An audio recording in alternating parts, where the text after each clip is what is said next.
Assalamualaikum warahmatullahi wabarakatuh. Hai teman-teman, perkenalkan namaku Aisyah. Sekarang kita akan membahas mengenai organ pernafasan dan fungsinya pada hewan. Let's go. Seperti manusia, hewan juga bernafas untuk mengambil oksigen dan membuang karbon dioksida. Namun, sistem pernafasan hewan berbeda dari manusia.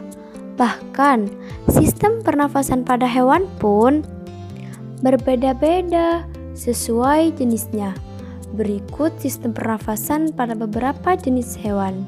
Cekidot.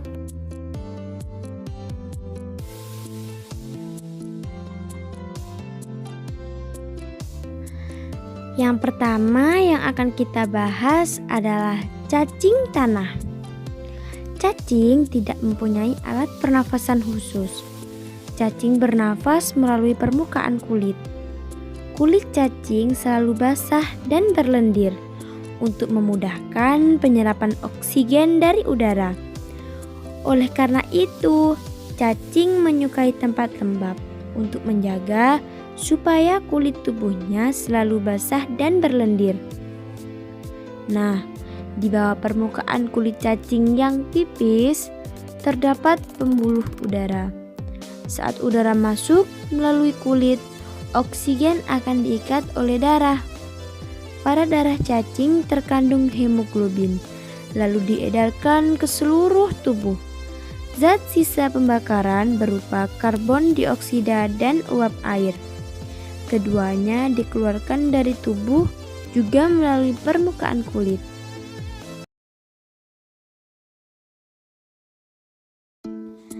Yang kedua yaitu lebah.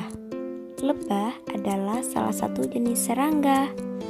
Alat pernafasan serangga berbeda dengan alat pernafasan hewan lainnya. Alat pernafasan serangga berupa trakea, yaitu sistem tabung yang memiliki banyak percabangan di dalam tubuh. Percabangan trakea disebut dengan trakeola. Trakea mengedarkan oksigen langsung ke semua sel tubuh dan organ, serta menyerap karbon dioksida dari semua sel tubuh untuk dibuang. Udara yang memasuki trakea melalui pori-pori kecil di permukaan tubuh serangga yang disebut dengan spirakel. Kemudian, udara beredar melalui pembuluh udara kecil. Sel-sel tubuh mengambil oksigen langsung dari pembuluh udara kecil itu. Nah, karbon dioksida dari sel akan mengalir ke trakeola, lalu dibuang melalui lubang spirakel.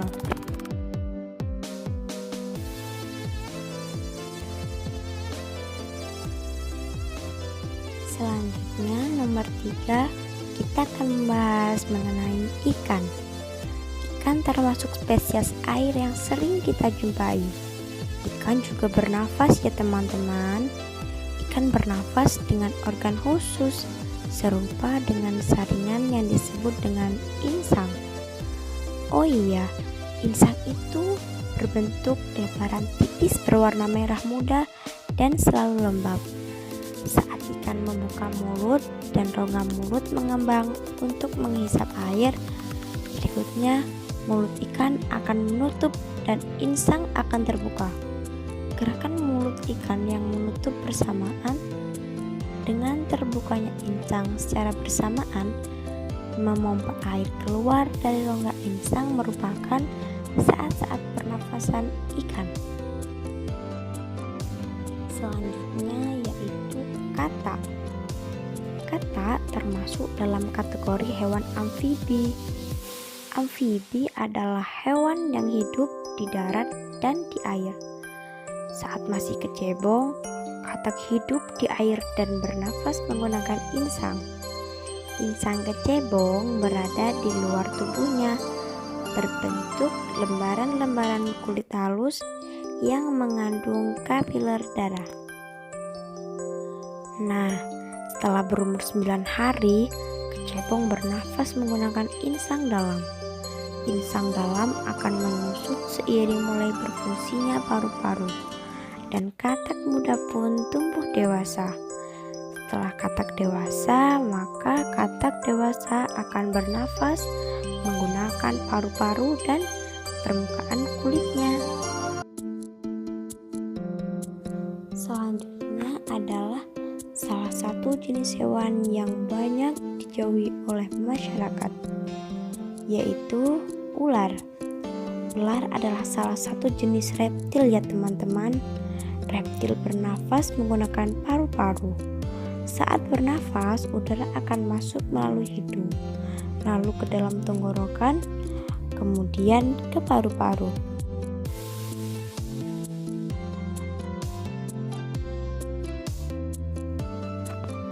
Nah, yang selanjutnya ini adalah burung. Burung bernafas dengan sepasang paru-parunya. Paru-paru burung terletak dalam rongga dada. Saat burung bernafas, udara yang mengandung oksigen masuk melalui lubang hidung pada pangkal paruh sebelah atas. Selanjutnya, udara akan masuk ke dalam pembuluh udara yang disebut dengan trakea. Dari trakea, sebagian udara akan masuk pada paru-paru dan sebagian lagi masuk pada kantong udara. Kantong udara berfungsi sebagai tempat penyimpanan udara. Yang selanjutnya yaitu mamalia. Alat pernafasan pada mamalia dikelompokkan menjadi dua bagian, yaitu mamalia darat dan mamalia air. Mamalia darat sebagai contoh kuda. Kuda bernafas melalui hidung hingga pangkal tenggorokan, kemudian tenggorokan sampai pada paru-paru. Sedangkan mamalia air seperti contoh lumba-lumba, hidungnya dilengkapi dengan katup.